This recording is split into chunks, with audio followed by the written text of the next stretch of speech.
Hello and welcome to the Collapse Experiment. If you enjoy this video, please remember to like and subscribe. It has been quite the week. Not really in a good way either. Just got my car back. Same one that tried to kill me on Monday. Apparently my car decided it was going to participate in April Fool's Day by having the brakes go out on the way home. So that was fun, but $400 later, back brakes completely gutted and redone. I now have my car back. However, my truck is still in town. And what happened this morning? Oh, well, my truck decided that it was going to start throwing a hissy fit as I park in the parking lot on my way to work this morning. It was down 3 quarts of oil, so once I fed that beast, it was running properly again, but I cannot drive 2 vehicles at the same time. And one has car seats, and the other just one bench seat that is not legal for children. So had to take my pick, but we will be back to pick that up soon. And today is quite the nice day. It's in the 50s, best day that we've had all week. So happy about that. And it won't be until tomorrow where things finally start to feel back on track. Actually, technically, no, Sunday. Because Sunday is probably when I'll get my truck back. The truck will be here. I'll have a fully functional car. Everything will be back to normal. But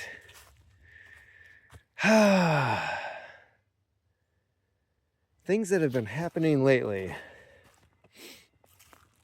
Well, I'm still taking the nootropics, still working out on a regular basis. I'm not going to say every day because the weight training has gotten to the point where I need a little more time for recovery.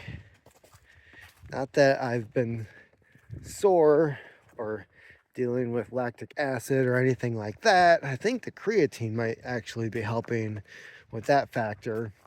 But it comes back around to like chest or arm day, and you're just kind of, I think I might need an extra day. Been seeing a lot more lately about how people who lift weights should probably lift less. So perhaps it is time to start integrating a little more aerobic exercise on the in-between days. Gee, that almost sounds like P90X. So now that I have my car back, I am finishing up one of the lecture series that I have through the Great Courses. And I'm debating between 2 things. One, I've got another course that I could listen to, which would take less than 2 weeks in order to finish. But at the same time, and I think I might save this other thing until May. At the same time, I did come across a 6-part Pimsleur CD library on learning Japanese, and I've always wanted to learn Japanese. Anata wa Nihongo ga wakarimasu ka? If you understand that, well, good on you. Do you understand Japanese? So yeah, that's something that I've always wanted to do. I've picked up what some might say is a lot, but not really over the years. Through Aikido classes and karate classes and jujitsu not Brazilian, Japanese jiu-jitsu classes. Technically it was Okinawan, but guess what they don't speak in the class. So yeah, that's something that I've always wanted to do, and considering that I'm taking the nootropics and my memory seems to be a hell of a lot better than the last several times I've tried learning a new language, perhaps this will be the time that it takes. So one of the great things about finding this course is the fact that if you're familiar with the Pimsleur series, it's one of those, how should I put this, scams where the first one, the basic course, is cheap, right? It's cheap, you take it and you're like, wow, I think I'm ready for level 1. So then you pick up level 1. And level 1, even though it's the same number of CDs, but it costs like $10, $15, maybe $20 more than the one that you just did. So then you get done with level 1, you go on to level 2, and you're like, I think I want to pick up level 2. I'm doing pretty good on this. And that one is $20, $30 more than the last one. You kind of get the idea here, right? The higher you go, the more it costs, but now you're dedicated, so you just keep buying more because why wouldn't you? I've already gotten this far. Might as well keep going. Why does this remind me of Scientology? But no, somebody else did that for me. I just happened to buy the entire 5 courses off of them for the price of 1. I have my own rock quarry back here. So yeah, that's something that I will be starting. There is one course I want to do beforehand. So I think I'm going to start that in May, knock off another book or 2 on my reading challenge, which, am I in 24 or 25? I don't even know. But that's something I have to pick up on again. Working on the children's book and working on the other book have taken away from my reading time, which I'm not too sad about because I've already read far more books this year than I anticipated. And considering that my goal was to read 30 books this year, we're in April, and I'm what, 4 books away from the goal? So I think I'm doing pretty good. So yeah, I think it's about time to pick up something else that I've been wanting to do.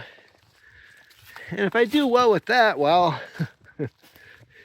the local Goodwill. I love Goodwill.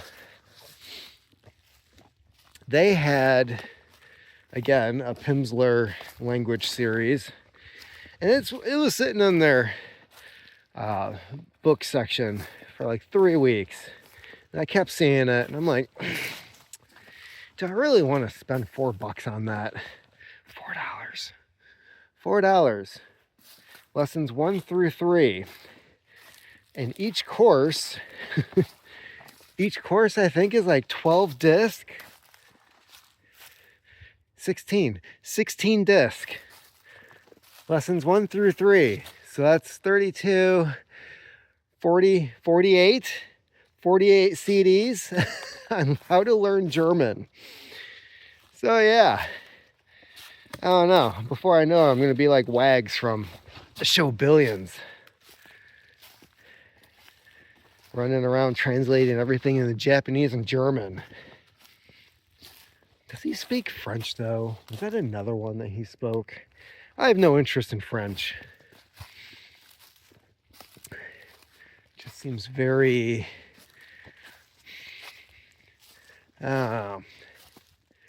trying to think of the right word.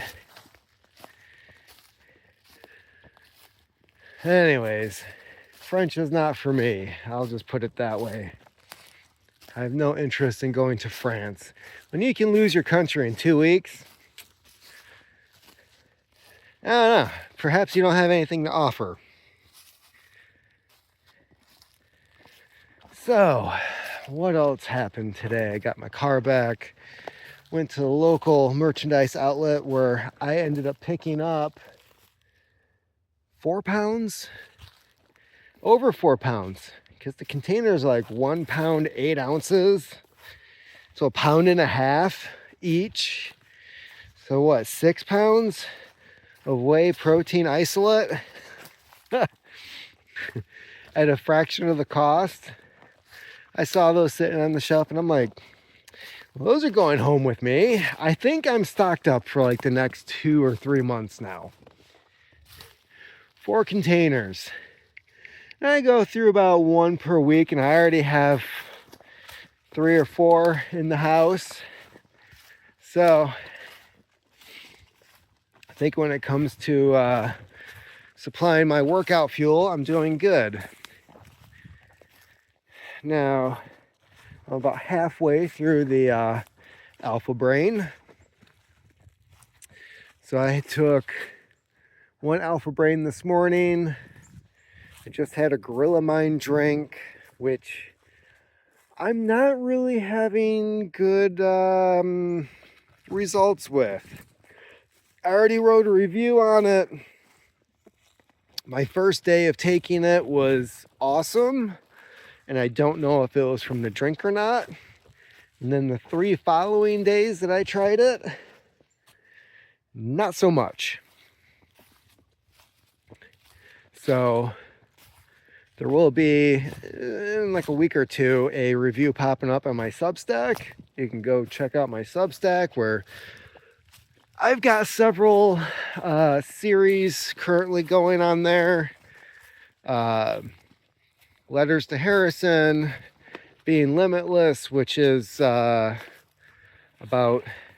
nootropics and my experience with them so far since the beginning of the year. So if you want to learn more about tinkering with nootropics, you can find out what I've been using and what the positive side effects. I haven't really had any negatives yet. The negatives is when I'm seeing that something's just not working the way that it should, at least in my mind. So that's some of the scores that I've had today. Pokemon. Yes, I'm talking about Pokemon because my daughter is into it. I did a video on the Federal Reserve of Pokemon. You should check that out if you're interested in economics and how a company is now printing their product off and lowering the value of said product that is already out there on the market. But no, I think this is a nice kick in the nuts to the investors out there who are definitely ruining a hobby for the kids that it is designed for. So kudos to Pokemon for, taking the bull by the horns and steering it in the direction that they want it to go. And I was actually able to pick up some Pokeballs today. That they've got 3 booster packs in each one. My daughter's been asking about opening some packs. And I was actually able to go to Aldi where they had a sign up, limit 2 per customer. So I got 2. There were still like probably a dozen left. And the last time that they had tins, when Aldi has them, they're usually $2 less than the actual suggested retail price on sale, which means assholes come in and buy up every single one, which is what happened last time. So this time, a week after they were put on the shelf, I was actually able to buy some. Whereas when I went to Walmart today, going to good old Wally World to get some transmission fluid and some oil for the truck, I checked out what was happening with the Pokemon. Nothing in the kids section worth noting. And in the trading card area, about half of the Elite Trainer boxes that they had gotten in yesterday. I saw the guy stocking it yesterday. And about half of the boxes were already gone. $54 a piece, and half of the boxes were already gone. Now, of course, when I mentioned this to some of the guys at work, they're like, "Oh, did you buy some?" And I'm like, "Some? Like, how do you buy some trainer boxes? I work the same job you do. I'm not rich." And no, I didn't buy any. But I did get some Pokeballs. So, the rest of this day that I have left of it before I go into work again is going to be editing the kids' book, The Mouse Family of Tustin Hills, getting that ready for when it is released on April 15th. So I want to have the final version uploaded, which is due in I think 4 or 5 days. It's not a long book. It's really just me reading through it, finding all the capitalization, spelling errors, whatnot that hasn't been picked up by, spell check. Going through, making all those corrections, uploading the new file, and going from there. So that'll be the next hour or two of my day. And then they're still finishing Deadstream Swamp, which really at this point, I've already gone through editing the document. Now there's just some corrections and changes that I need to make. And then I can move on from there. However, I will point out, I do want to go back to Deadstream Swamp at some point, because I don't have anything for a cover image.